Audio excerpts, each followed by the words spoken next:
Hey there, Gary Parrish. Welcome back. CBS Sports Eye on College Basketball Podcast, where we sometimes discuss camel fighting, dodo birds, and leaky black. Matt Norlander is here with me. If you're watching on YouTube, you know what to do to the like button. Shouts to Brandon Davies. And if you haven't yet subscribed to the CBS Sports College Basketball YouTube channel, it would be awesome if you would also do that while you're here. Let's get into it. Wild result in Eugene late Thursday. Final score, number 22, Illinois 109. Number 9, Oregon 77. According to Jared Burson, the man who invented research, Illinois' 32-point victory on the road is the largest margin of victory for a road team against the top 10 team in the history of the Associated Press Top 25 poll, and the 109 points are the second most any team has ever scored in regulation of a road game against a top 10 opponent. What a performance from the Illini, and poor Oregon. My God, on Wednesday, football program gets blasted by Ohio State, undefeated season over, actual season over. Then on Thursday, basketball program gets smacked around by Illinois at home. Rough couple of days. Bad time to be a Duck, you know? This is probably the worst time to be a Duck since the peak of Duck Hunter. Sure, if you say so. I tell you what, 2025 is not starting off well for Oregon. And yeah, after the football game was, you look up, you prepare an appetizer and Ohio State's already finished the game. And then you think, okay, well, we got a home matchup, top 25, look forward to. Oregon's football team and men's basketball team lost by a combined 52 points in less than 48 hours to Big Ten schools, no less. Ohio State and then Illinois getting it done 109-77. Damn, GP, what Illinois did on Thursday night. It reached the point where obviously Illinois was going to win, but they were still playing so well. I nearly turned off the tube with like 4.5 to go and went to bed. I was like, you know what? Are they going to get to 100? They're going to get to 100. Let's see what they can do. So I stayed to the very end there, 109-77, and an about face from Illinois in this regard. Going into the game, it was 2-10 in its last 12 games against ranked teams. Obviously, a number of those had been on the road, but still, this one was. And they were outrageous in the second half, in particular, 64 points.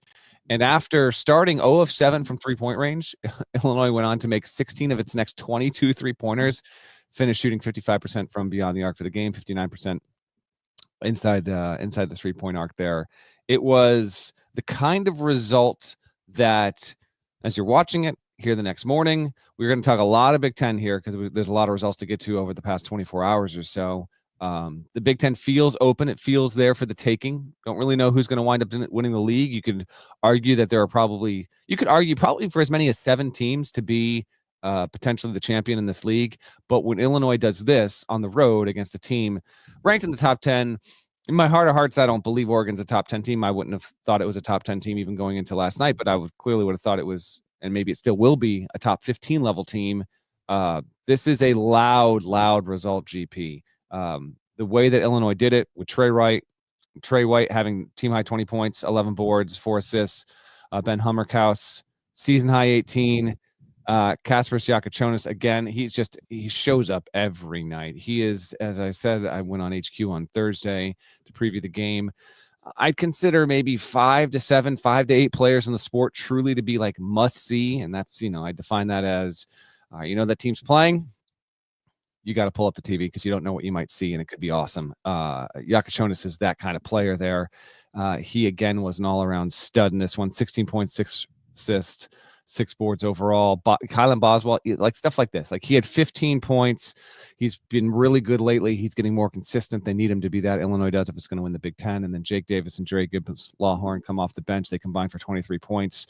It all adds up to 1.40 points per possession. 1.40. That's nuts on the road against a top 10 team. And I'm pretty sure that's a season best so far against a high major team to drop 1.40.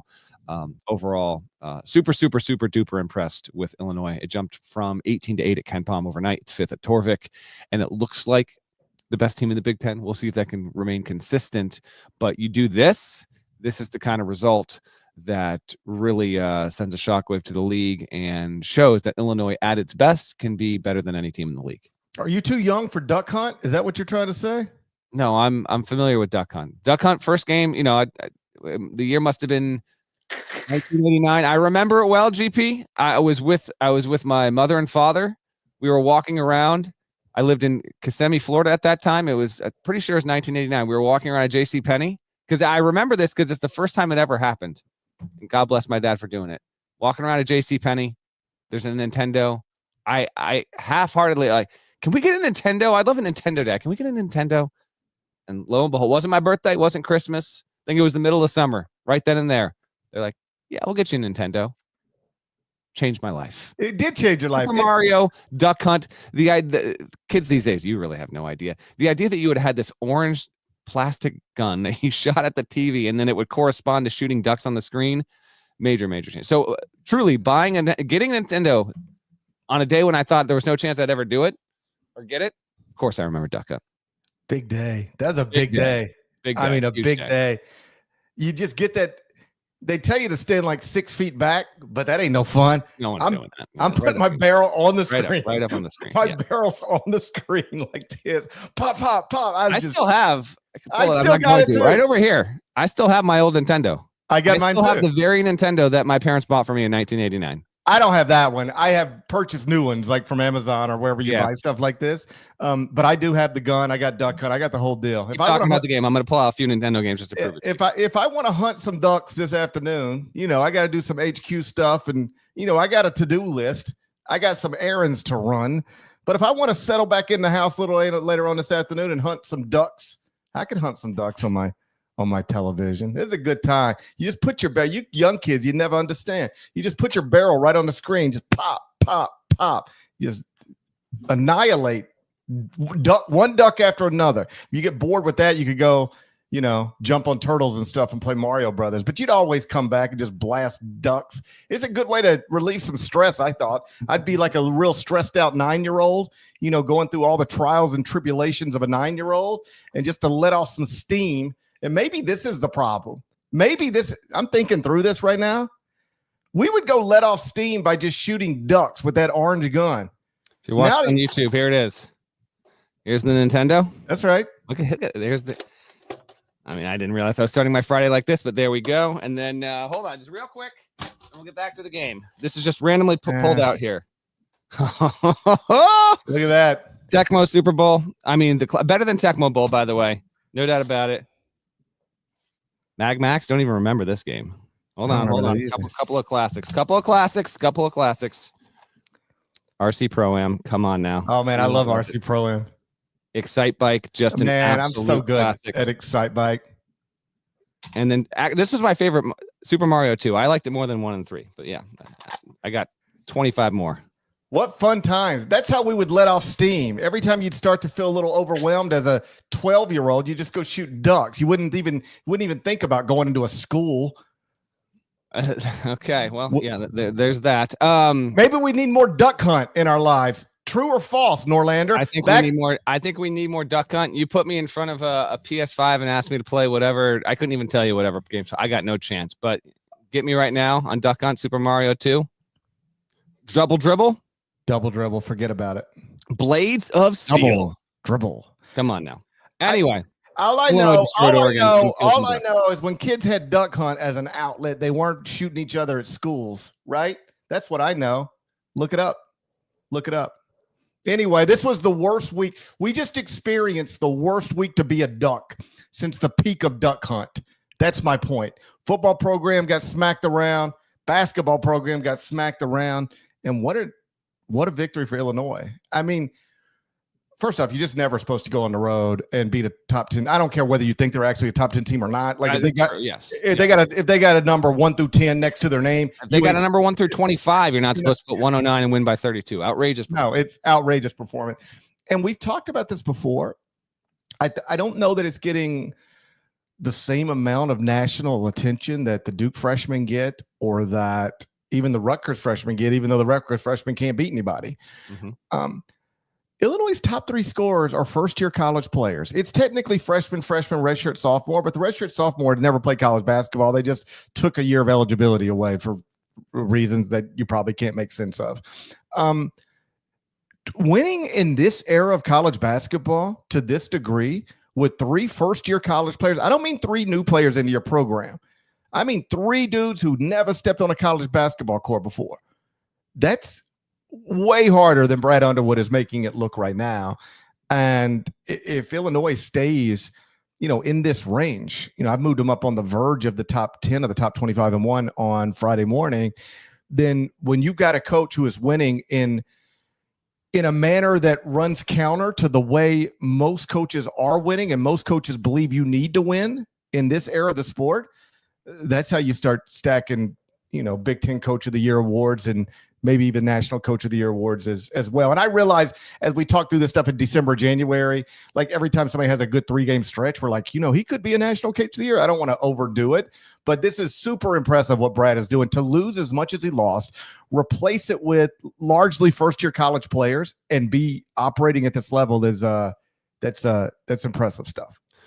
It's majorly impressive. And I tell you, I go back to the Big Ten Media Day when Underwood told me on camera for HQ and for the pod that this team's offensive ceiling could be like the one that he had that was top 2 or number 1 in offensive efficiency as one and only year at Oklahoma State. He said he had concerns about the defense. Well, now, oh boy, it's looking majorly improved. They rank better on defensive efficiency than offensive efficiency right now. And the losses are all respectable by opponent. Lost by 13 to Bama, lost by 4 in overtime at Northwestern, and then lost by 2 at home to a Tennessee team that, as we record this, is yet to lose a game. So it's a really nice win. It's a big win. It's a loud win. Next up on Sunday, they got to go and they got to fly over to Washington and play in Seattle there. But yeah, nice job for Oregon. Real quick, its spirit was clearly defeated at the start of that second half run. Only 2 steals for a team that's been able to take advantage of swiping from other teams in many spots this season. Jackson Shelstad just 9 points in this game. The team overall was not aggressive whatsoever when it came to defensive rebounding, and they were frequently beat on that end, and it was quite noticeable watching this game there. So see if it's just a random one-off.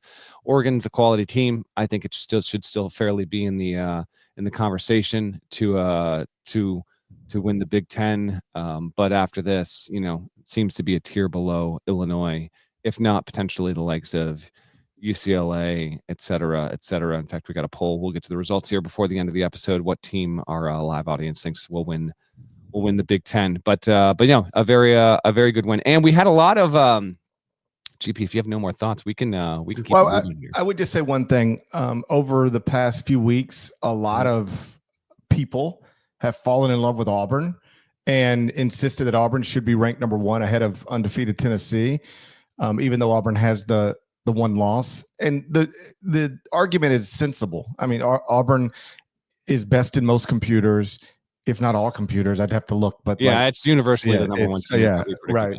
Yep. So, and more quadrant 1 wins than anybody else. If you're ranking Auburn number 1, I want to be clear. I'm not doing it because I'm respecting undefeated Tennessee, but I got no issue with anybody ranking Auburn number 1. My point is this: Tennessee beat that Illinois team at Illinois, the one that just won by 32 points at Oregon. So, the idea that Tennessee hasn't done as much as Auburn in the win column, I agree. That's undeniable. But Tennessee does have some really impressive stuff in the win column. And if you didn't respect that this time yesterday, after what happened to Oregon at the hands of Illinois last night, you remind yourself Tennessee went into Champaign and beat that Illinois team on its home court. I do think that enhances Tennessee's resume a bit as well. Oh, there's a lot to get to from the Big Ten. Thursday night had a lot of league action across the country there. Let's take a quick break and get into what we saw transpire across the Big Ten on Thursday night. A word, Nada's back.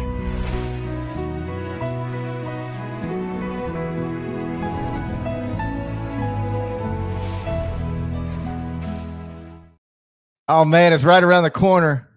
Well, if most people are listening to this, he's talking about the Masters promo that just... I'm always pretending everybody sees exactly what I say. That's a great way to go through life. Yes. Sure. Yes. That's a great open-minded way to go through life. Yeah, for sure. Yeah, I feel like a lot of people have adopted that personal philosophy. Let's get to the Big Ten. Let's start. It's a whip around here. I'll give you all the results and then you take it where you want. Mm-hmm. Okay. Indiana beats Rutgers 84-74. There's no Dylan Harper. He had been sick. By the way, a lot of that going around in general around the country right now. So hopefully everyone's feeling decent as we are heading into our first weekend of 2025 here. Ace Bailey had 39 points. 8 rebounds, 4 blocks. He was incredible in this game, but no one else in Rutgers got in double figures. There was a wild play to end the first half where Bailey had a block shot that he swatted right off the glass, and then Anthony Leal got the ricochet and caught it, faded away from 35 feet, and banked it in to go into half. It was that kind of night for Indiana, which went into the game ranked 281 in the country in three-point accuracy. It shot 12 of 27 in this game, 44.4%. Good job by the Hoosiers, 11-3 now. Rutgers isn't that good. It's 8-6. It might not be playing relevant games in the back end of February, let alone March, if it's going to go like this. IU can't lose these kind of games at home if it's going to make the tournament. It gets it done. Good on them to do it.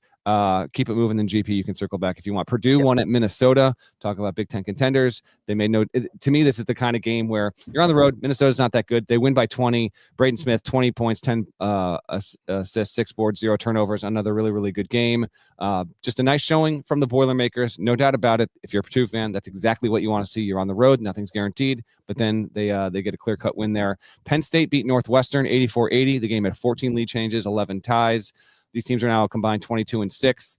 There was a controversial ending with this, and I get it because you've got this replay protocol when it comes to goaltending, and I said I'm not going to get too into the details here because both these teams can continue on and wind up making the tournament. But the point is, Northwestern had a play that was taken off the board that you can argue that if the rule wasn't in place, Northwestern gets the bucket and potentially gets the game to overtime. That didn't happen. Brooks Barnheiser nonetheless had himself one hell of a game, almost a triple-double. Overall for him, 20 points, 11 boards, 8 assists. Meanwhile, Ace Baldwin, who's a dark horse player of the year candidate in the Big Ten, he was 14-15 at the foul line, played really, really well. And Penn State getting this win at home was key because they played a terrible non-conference schedule. Probably will need to win at least 8 of its 10 league games at home to ensure it's got a tournament resume overall, because it's going to take some losses in the league. GP 9-0 now at home so far this season for Penn State, which got a good win and a really good game on Peacock there. And then Maryland lost at Washington 75-69. Not a good showing from Jacoby Gillespie and Derek Queen, who have had many games this season where each of them have been the best player on the floor for the Terps. They had 5 points total. Yikes. Maryland will go from Washington to the West Coast Swing. It plays at Oregon this weekend there. But a good win for a Washington team that doesn't project to be in the NCAA tournament, but you want to get some wins at home.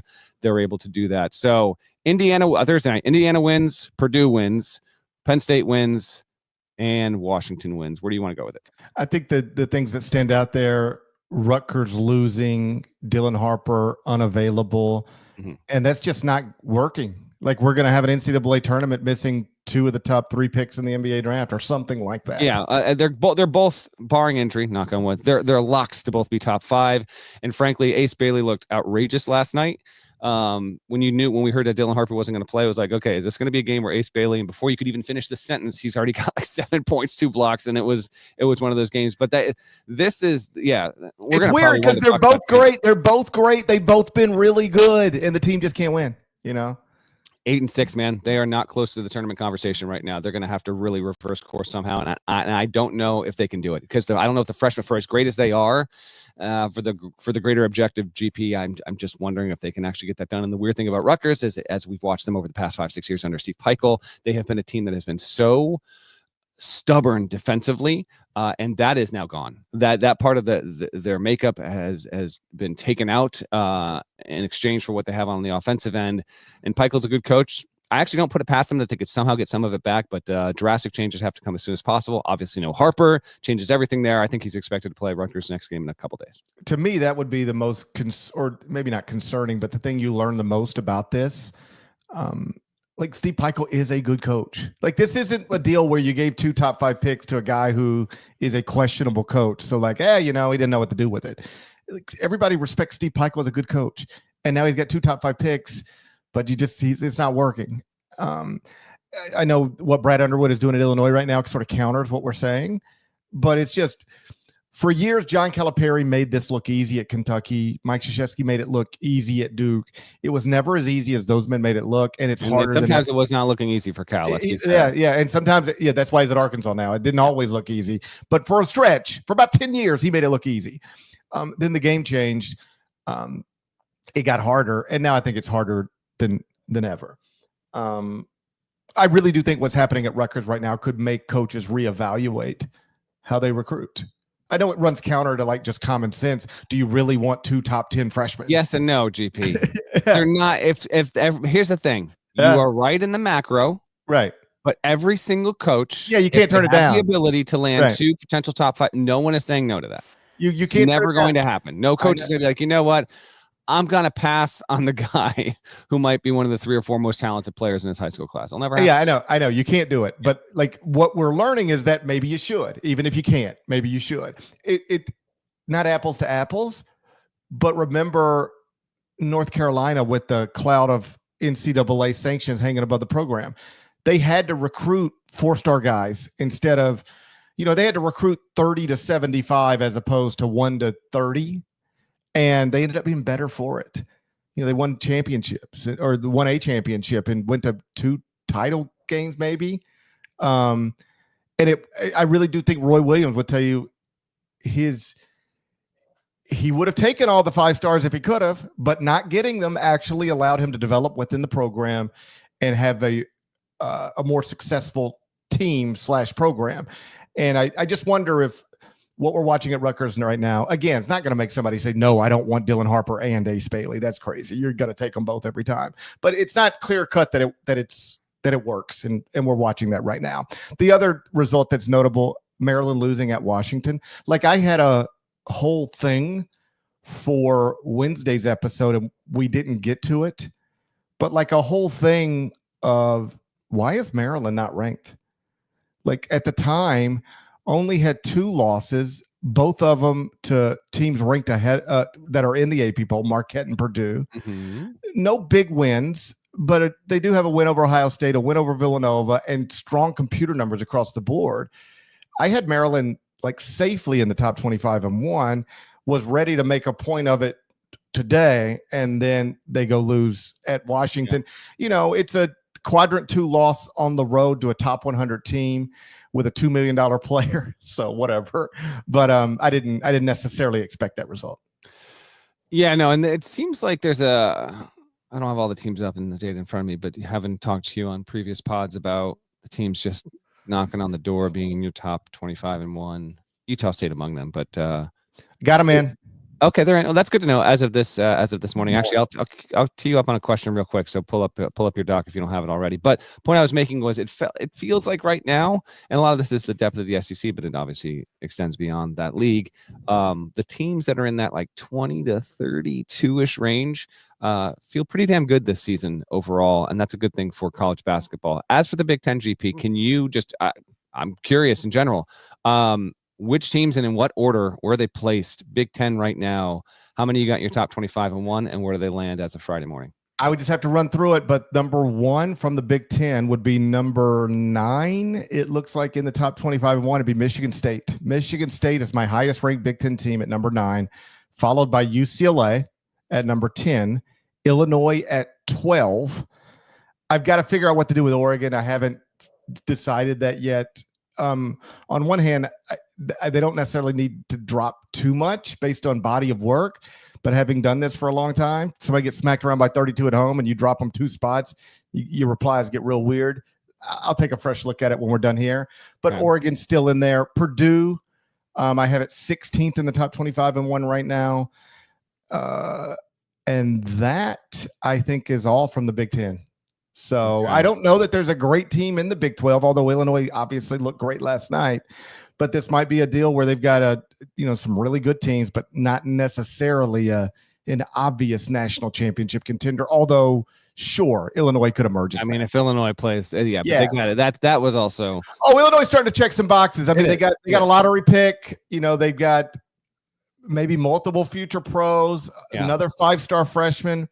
Great coach. I mean, they're checking some boxes. There's no question. They're doing a lot there. But between UCLA, Michigan, Michigan State, Illinois, Purdue, Maryland, Oregon, maybe. I'm still hesitant to put Indiana in that box. There's just a lot of teams that could win the league. It's pretty fascinating. Let's keep it moving here. Only other real notable development, and it was a minor one basically from Thursday, was Memphis had no issues at FAU. It won 90-62, and I believe statistically this was supposed to be the closest game on the road that they would have this season in the American Athletic Conference. There, it wasn't even close.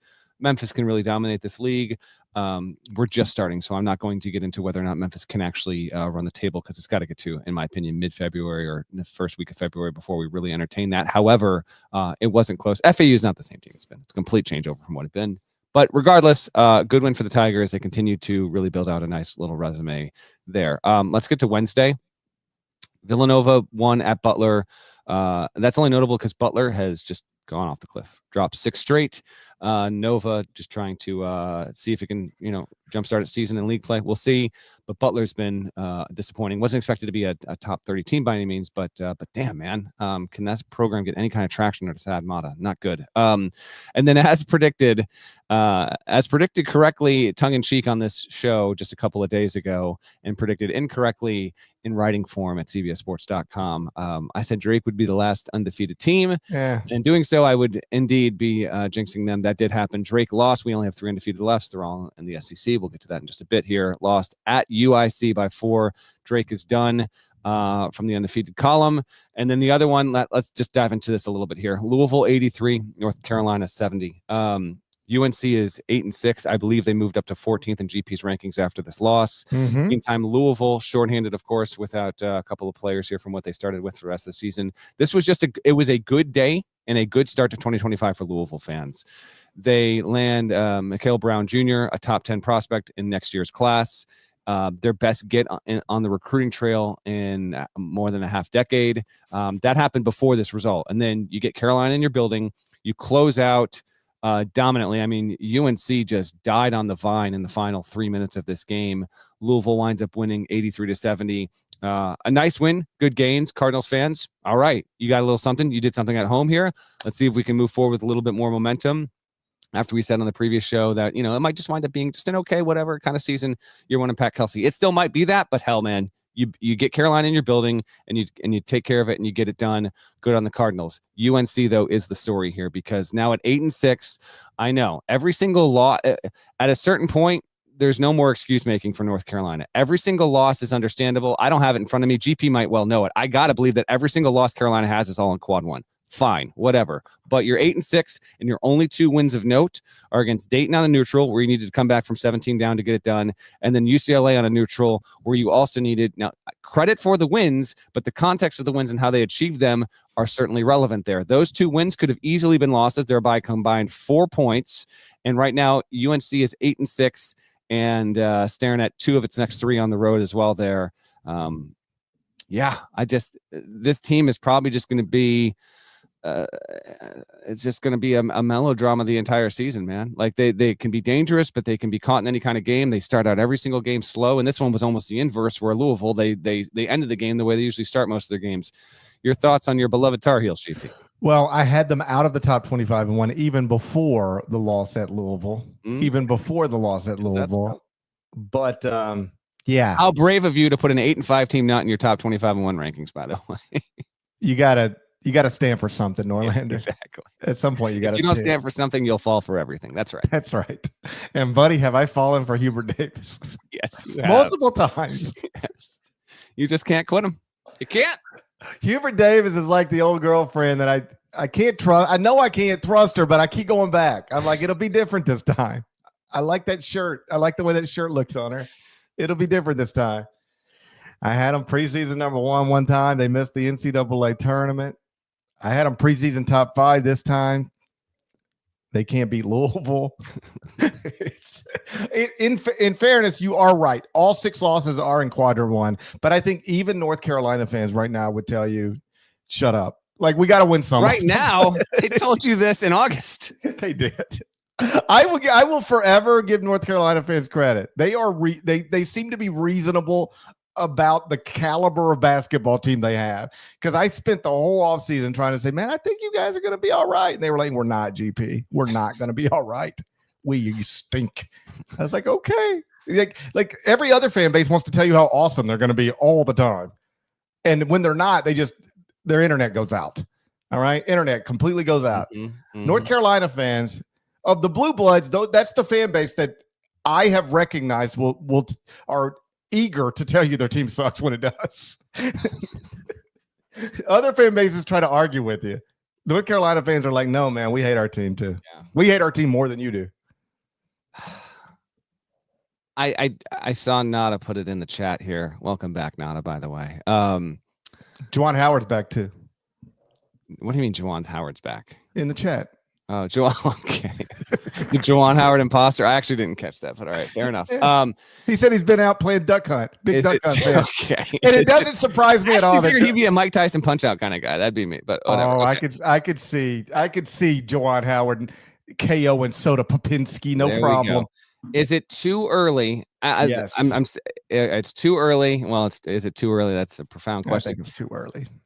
Are we already entertaining the potential that UNC does not make the tournament for the second time in 4 years? Or should we wait? I am prone to wait. Give me 2, 3, 4 more games here. But I think that anxiety is out there.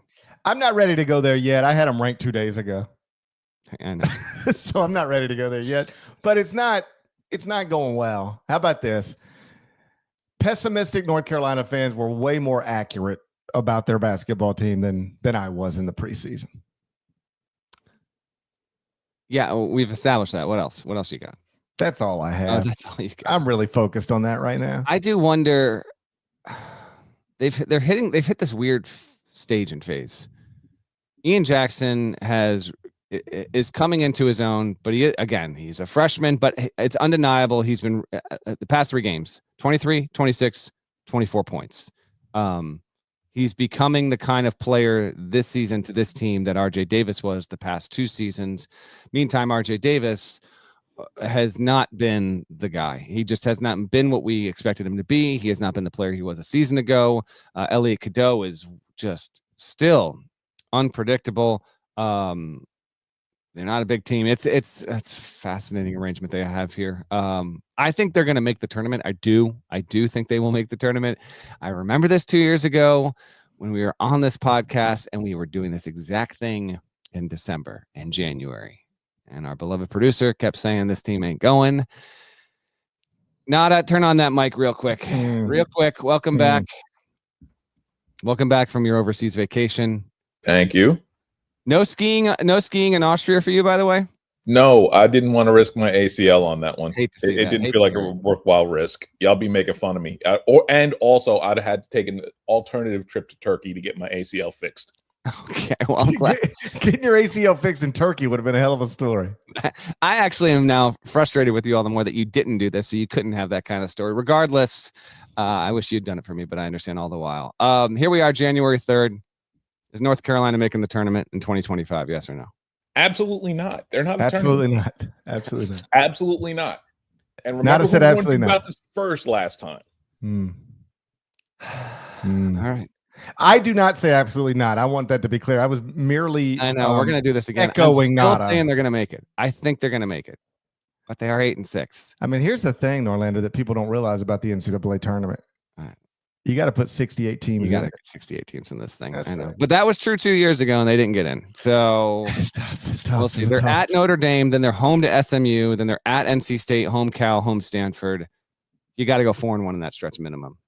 3-2 or worse, then we're going to be talking again. Okay, this is what people said. People said, and I give them credit. They said Carolina's never going to be the same once you let SMU into the ACC.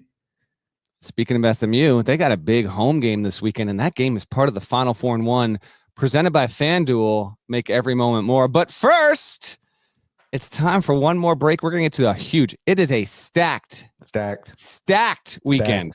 We are officially in midseason form. Let's take a break. Talk about the games after this.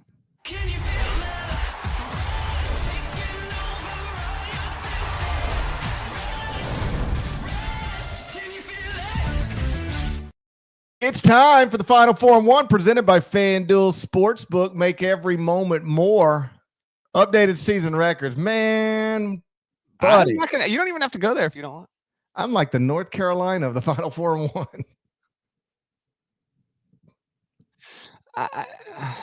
I don't even think that's true because North Carolina doesn't get out to leads, and you did. So, okay, who am I like? I don't know. It's a bad week to be a Duck. I know that. It is a bad week to be a Duck. I know that. I'm 17-23 now. You're only 18-22, so don't get too excited. I'm not. Trust me. I am not and have never been. At least not in this season. We both went 2-3 last week. Hopefully better results this week. If you're gambling on this stuff, that's your own fault. That's right. Yeah, I never said I was good at this. Honestly, I never said I was good at anything. Game 1, Saturday, 11 a.m. Eastern. It's number 6 Florida at number 10 Kentucky inside Tony Delk Arena. Yeah, baby. You can watch it on ESPN. Kim Pom's got it, Florida -1. Are you a believer in Todd Golden's Gators? Be more specific. Right now, they're ranked 6th in the AP poll. Does Todd Golden have one of the 6 best teams in the country? And I'm asking this from an honest place. That is a good question. Are the Florida Gators truly one of the 6 best teams in the country? I'm going to say no, but if you said one of the 8 best, I'd say yes. I'm splitting hairs, but I'm serious. That's where you're drawing the line. I'm drawing the line. Do I think Florida's one of the 6 best teams? Hell no. Okay. Get out of my face with that. One of the 8 best? Of course. Are you ridiculous? Yeah, it's crazy. Of course this is one of the 8 best teams. Yeah. 6 best? Complete nonsense. 8 best? Couldn't agree more. Yeah. You said, by the way, you said Florida favored on the road here? It's Florida -1 inside Tony Delk Arena. That's what Kim Pom's got it. The bookmakers might flip the number. Yeah. So I think when this line comes out, which it'll come out, some folks are going to be watching and listening to this by the time the line has come out. I think Kentucky will be -1 when the line comes out. Hard for me to see how these two teams really, really good. Kentucky ranks not as high as Florida in the metrics, but also pretty good. I think Kentucky will be favored by 1, but I could be wrong. I think we got to play the Kim Pom number. We will. We'll play the Kim Pom number. As has been previously mentioned on the show, but a reminder, if you're just dialing, if you're just getting into college basketball season, first of all, where the hell you been? But Florida's got Walter Clayton at 17 a game, Elijah Martin 15 a game, and Will Richard at 14 a game, and they are a tremendous 3-pack of guards. They've been awesome this season. Here's a big test, a big jump. Rupp Arena, man, dude, GP, Tony this Delk week Arena is freaking tremendous. Friday and Sunday have good games. Saturday is loaded. Cannot wait, man. Just an awesome slate of games here. And this is a good one to kick off the Final Four and 1 with. I'm going to go Kentucky at home. I think Mark Pope's team is going to be ready. I think, listen, always willing, ready, able, not necessarily wanting to be embarrassingly wrong on this show. Okay. Yeah. I think Kentucky shows up and wins definitively in this game. I think we get an awesome performance across the board from UK. Doesn't have Kirk Risa back, obviously, so not at 100% full strength.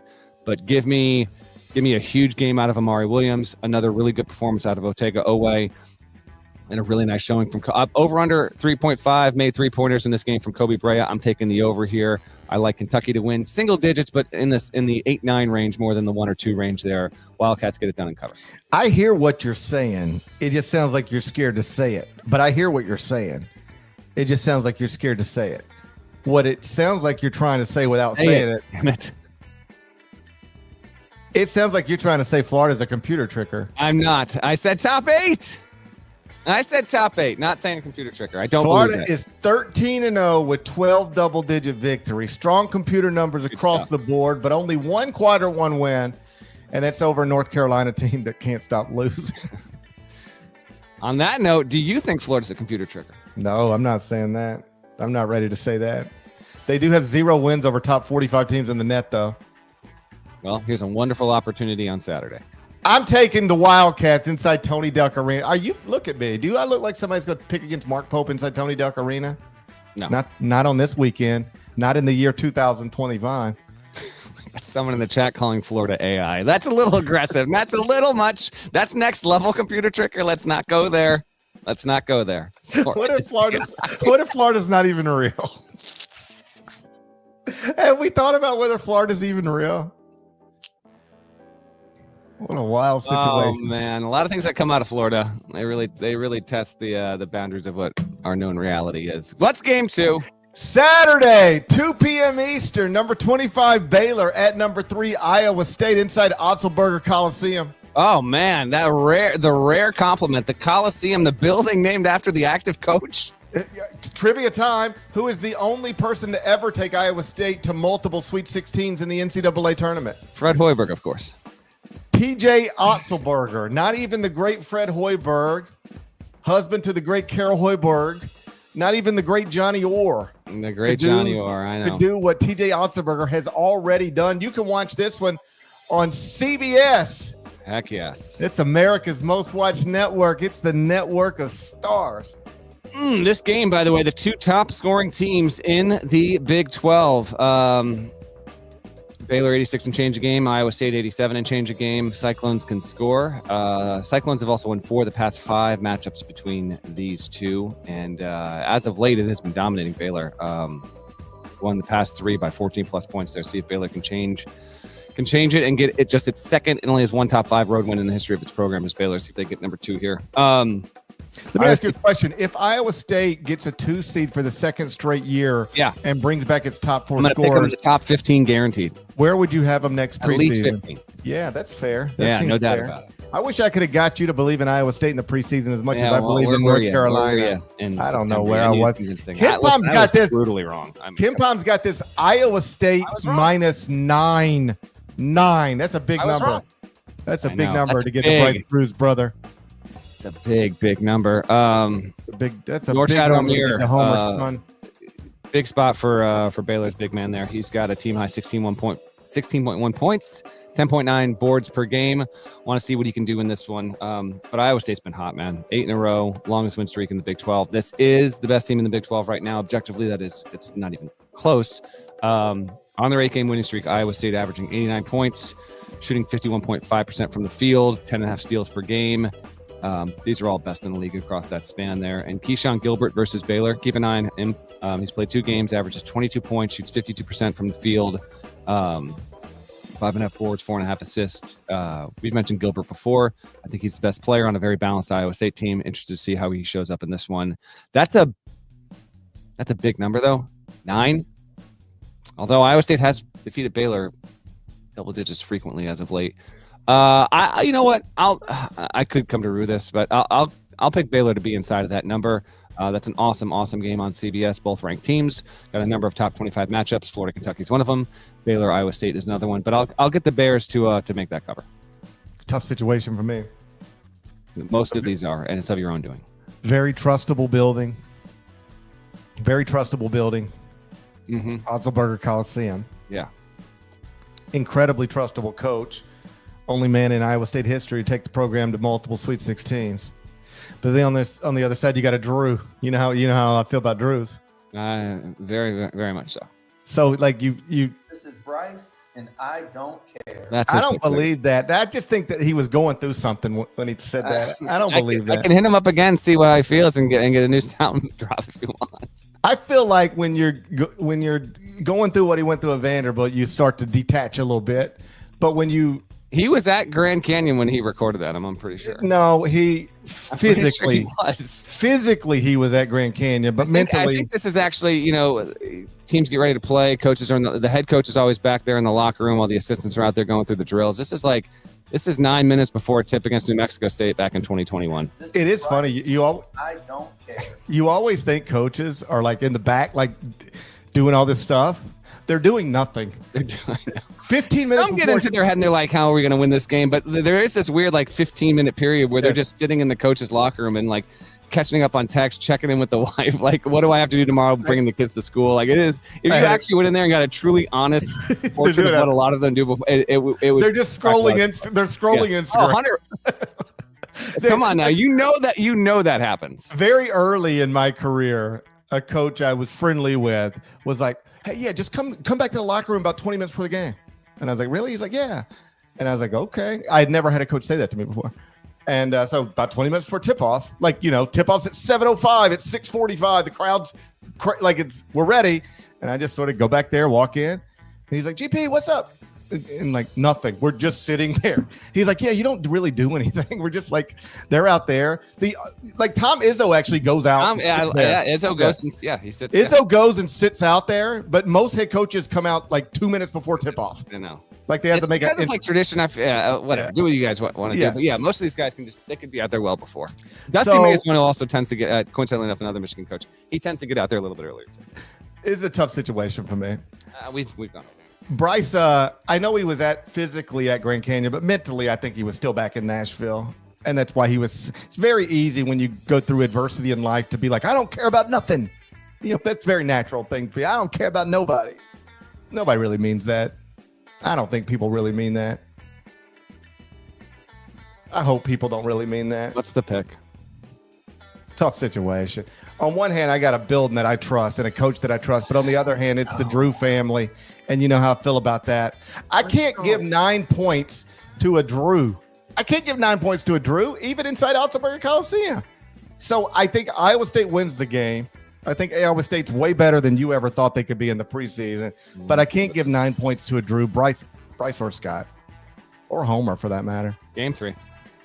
Game 3. Saturday, 2:15 p.m. Eastern. Number 4 Duke at SMU inside Eric Dickerson Coliseum. Okay. You can watch it on the CW. KenPom's got it Duke -8. -8 at SMU Coliseum. I'm so jealous of SMU. Like I could not be. I've never been more jealous of a university. Okay. Explain. I don't even think I want to know, but go ahead. SMU used to be in my league. Yes. All right. Oh, that's true. And my alma mater would smack them around, beat them to go to a conference championship game and win a conference championship. That oil money. And then just smack them around in basketball all the time. But because they got tons of rich people and we only got like Fred Smith, they get to go host Duke. And we get, you know what we get. You get road games against FAU. They used to be fun for a year. That was fun for a year. It's good for a year. It's fun for a year. Decent mileage out of it. I'm so jealous of SMU. They're so rich. They just said, ACC, if you'll let us come over, you don't even have to give us anything. Just let us come over. And they were like, cool, come over. I know. It's wild. They said you don't have to pay us.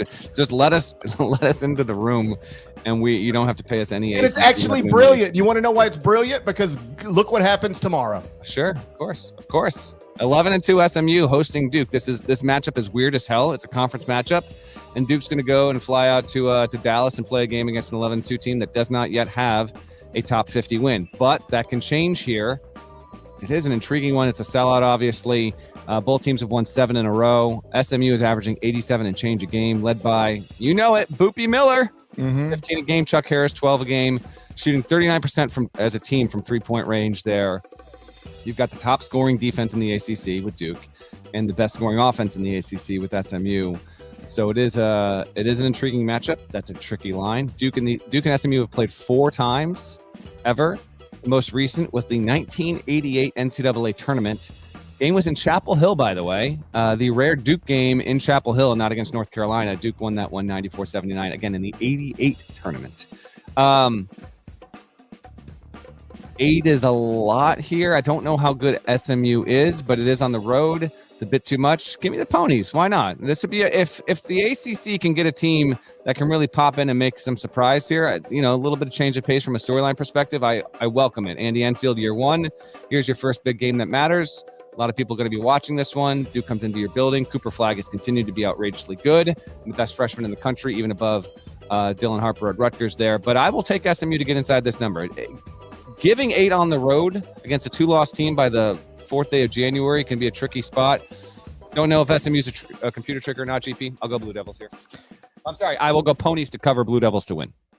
I know you touched on the ACC in the court report. Another indication that the league's just down relative to what it usually is. SMU right now is top 5 in the ACC at KenPom. SMU. This is a program that hasn't made the NCAA tournament since 2017, hasn't won a game in the tournament since 1988, and currently ranks 5th in the ACC at KenPom. That's the Andy Enfield. That's the Andy Enfield impact. That's the Andy Enfield effect. That's right. You with me? You taking Enfield? I think that's a lot to get. Like, that building's going to be like, this is the biggest home game they've had in ever, maybe. I don't know about ever. I mean some John Calipari. It's like some John Calipari #1 team. Yeah, might have went in there. It's certainly up there. I will say this, GP.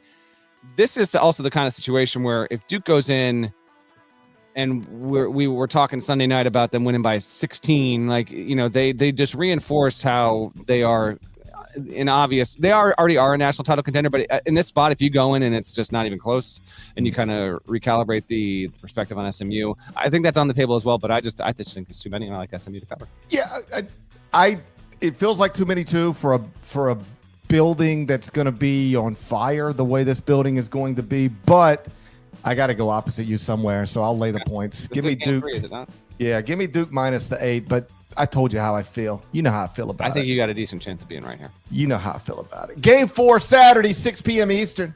Number 12, Oklahoma at number 5, Alabama, inside Gerald Wallace Coliseum.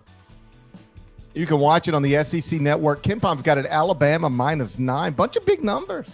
Yeah, we are. You know what? It's not often that we have a Final Four and 1 with this many big projected spreads per KenPom there. Jeremiah Fears is the guy to watch for Oklahoma. Our folks that are dialed into the sport know all too much about him because he's been one of the better freshmen in the country this season. He leads Oklahoma in scoring, 18 points a game. Jalen Moore not that far behind, 17.7. Meantime, Alabama, to no surprise, 5 guys averaging double figures, led by Mark Sears, who's at 18 points a game. I do think the undefeated run ends here for the Sooners. Just straight up, obviously, Bama's got to be the pick here. Although, damn, if Oklahoma goes in and beats Alabama, then we're really talking about something big time with Moser's team. But he's done an amazing job so far this season after being picked near the bottom of the SEC. And we've gone over that a couple times over a month or so ago on the show there with the Sooners. But I will go. I think Alabama puts together a really good performance here. SEC League play rolls into gear, obviously, this weekend. There's a number of games to watch. We'll get to a few more of those in just a minute. But I think this is one where we come into Sunday night and we talk about an Alabama team that made it an easy win. Not a conversation about whether it's in doubt in the final 4 minutes. I like Bama to win, and give me the Tide to cover the -9. Oklahoma, one of 3 undefeated teams left, all 3 from the SEC. Tennessee, Florida, Sooners. But they are 41st at KenPom, 48th at Torvik. That's low. I didn't realize it was that low. Yeah, like we were in studio a couple nights ago and Zook was looking at the top 25 and 1 was like, what's the explanation for Oklahoma being fairly low relative to where the AP poll has them? And because I have them down at 22 as of this morning. And I was just like, obviously great start, but there's not a whole lot there. They've got the quad 1 wins over Arizona and Michigan, but we've talked about Arizona. Unclear how good the Wildcats are. Michigan has a Q3 loss on its resume, one of the few good teams that has one of those. So big little stretch here for Oklahoma. Underdogs in 2 of the next 3 at Alabama, and then again going to be an underdog probably at Georgia next weekend. So you'd like to win at least one of those, but that won't be easy to do. You laid the points. I'll take them just because I got to be opposite of you somewhere. And that's a big number for an undefeated team to be getting. But Alabama's one of those where if they shoot it, because they're going to launch it, if they make a good percentage, they're going to bomb you. And if they don't, you'll have a chance. We'll see. I'll take the Oklahoma plus the 9. Okay, there we go. The and 1 is Saturday. And there was a lot to choose from, but I'm going to go with a genuinely compelling matchup on CBS, 4 Eastern Saturday, CBS on Anthony Drimmick Court. That's right. One of the best Boise State players ever. San Diego State at Boise State. KenPom's got it Boise State -2. What's your pick? Well, I mean, I got Broncos shorts. You know that. I know that. And so, like, what are we even talking about? I want San Diego State, so we already know. So you got Boise State, and let's just move I on. love Viejas. You know that. But I have Broncos shorts. I'm not too sure about that. I love Viejas. And I have Broncos shorts. Okay. And if I were ranking things that are more meaningful in my life, Broncos shorts above Viejas, I'm going Broncos shorts, Boise State. Boise State's won 6 of the last 7 between these two, by the way. Aztecs coming off a 1-point loss against Utah State in a really good game. Trying to avoid 1-2 in Mountain West play since 2018-19. See if they can do this. They're going to have to do it, obviously, on the road. The defense is good for San Diego State yet again. Ranks number 1 in field goal percentage defense right now in the league, and it's 3rd nationally. Opponents shooting 35.5%. Field goal percentage against San Diego State as of late. They've been good. And Boise State in Mountain West play is 9-2 in its last 11 going back to last season. We'll see. I think Boise State will get to the line. I think they'll take advantage of San Diego State's physicality, getting the home whistle. I think could have an impact here. And they also, inversely, Boise State is pretty disciplined at not fouling. I'll ride with GP here. Give me the Broncos to win and cover the -2. Let's tour through this weekend here. A lot of good games. These are the most notable: Friday, Saturday, and Sunday. I almost went with the Friday game for the N1, but I scooted around it. So 4 notable ones on Friday: Iowa at Wisconsin, 7 Eastern, FS1. Michigan State at Ohio State is an 8 Eastern Friday tip on Fox. On CBS Sports Network, we've got Xavier at Georgetown. Okay, Georgetown, you win this one. Then maybe you got something. It's on your home court. See if you can get it done. 8 Eastern, CBS Sports Network on Friday. And then the last Friday game to know, Creighton at Marquette, 9 Eastern, FS1. See if Creighton can make a close game out of that one. Saturday, 138 games in all. We talked about plenty of them on the Final Four and 1. Here's a few more to know. Georgia at Ole Miss is going to get the day going at noon on SEC Network. Both of those teams seem to be somewhere in the 8 to 14 range or 8 to 12 range in the stacked loaded SEC. Interested to see how both of them look. Georgia has not played a good non-conference schedule, and here they're on the road. I want to see how they fare under Mike White there. Arkansas at undefeated Tennessee is a 1 Eastern ESPN tip.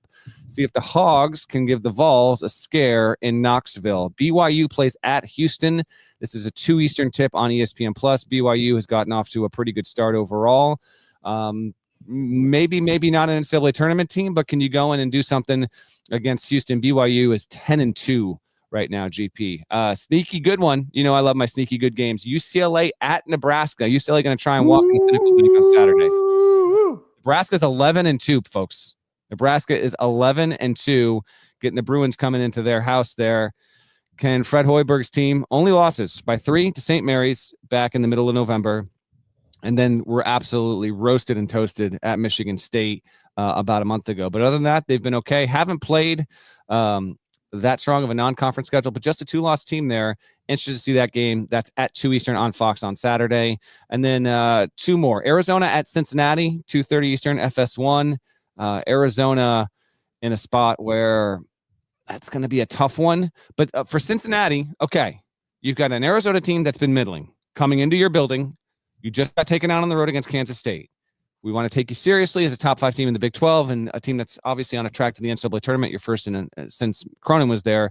You win this game. Arizona adjacent news: Bryce James committed to Arizona earlier this. Was it yesterday or 2 days ago? I've lost all track of time. That's a bit odd. Listen, we don't need to do this again. Bryce James just is not. He's not an Arizona level recruit. He's just not. If he is ever on the court in meaningful minutes early in his career, it'll be an amazing story. It is mop up. Yeah. No, meaningful minutes. Wouldn't even be mop up. So, yeah, that means something's gone terribly wrong with the Arizona program. Listen, he had an AAU teammate that they're recruiting heavily. That's in the top 10. I'm not saying that they got him just to get that, but there's that. And I don't know, but regardless, Bryce James committed to Arizona. He's not the prospect now that his brother was, and we'll see. But hopefully we do not do this all again. But by no means, and this is nothing against him. It's just an evaluation. And anyone that follows the sport will tell you the same.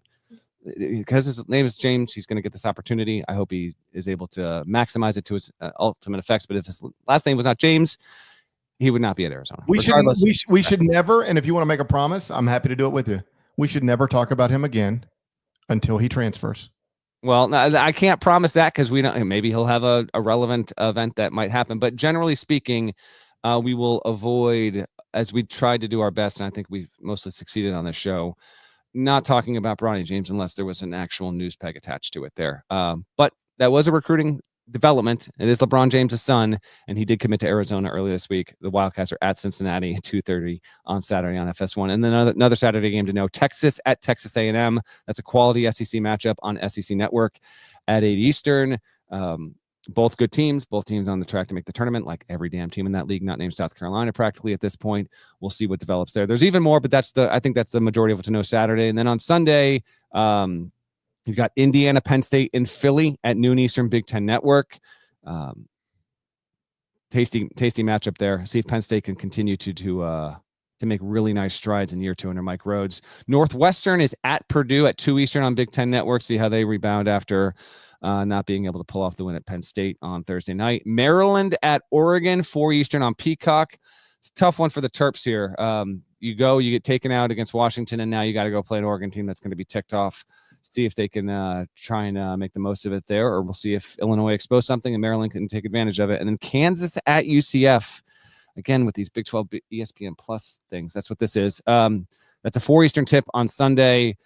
Jayhawks lost at UCF last season, if I remember correctly, and now we'll see if they can respond. A UCF team that looks competent and capable should be pretty intriguing. But yeah, that's a wide scan of, we got league play starting, folks. Get dialed in. There's going to be a ton to talk about when we talk again on Sunday night, and we'll see what transpires here. But we are truly in midseason form, and can't wait. There's a minimum of a dozen gotta-watch-it matchups this weekend. That's a really great thing. All right, let's get out of here. That duck hunt ain't going to play itself. Come on, man. Super Mario 2. I know this is a contrarian opinion. I'm just telling you. Favorite Mario, best Mario. Weird Mario. Love it. I remember Super Mario 2 fondly. I have fond memories of Super Mario 2. Stuff. Right that duck hunt ain't going to play itself. Them ducks ain't going to shoot themselves. Let's get out of here. Shouts to Devin Downey. Shouts to Chester, South Carolina. Shouts to Terry Teagle, legend. Huck Larnell. Thank you guys once again for watching and listening to the Eye on College Basketball Podcast. If you're not subscribed, please go subscribe anywhere you subscribe to podcasts, Apple, Spotify. More of us than there are of them. That should be reflected in the comments. So do that. We'll talk to you again on Sunday. Till then, take care.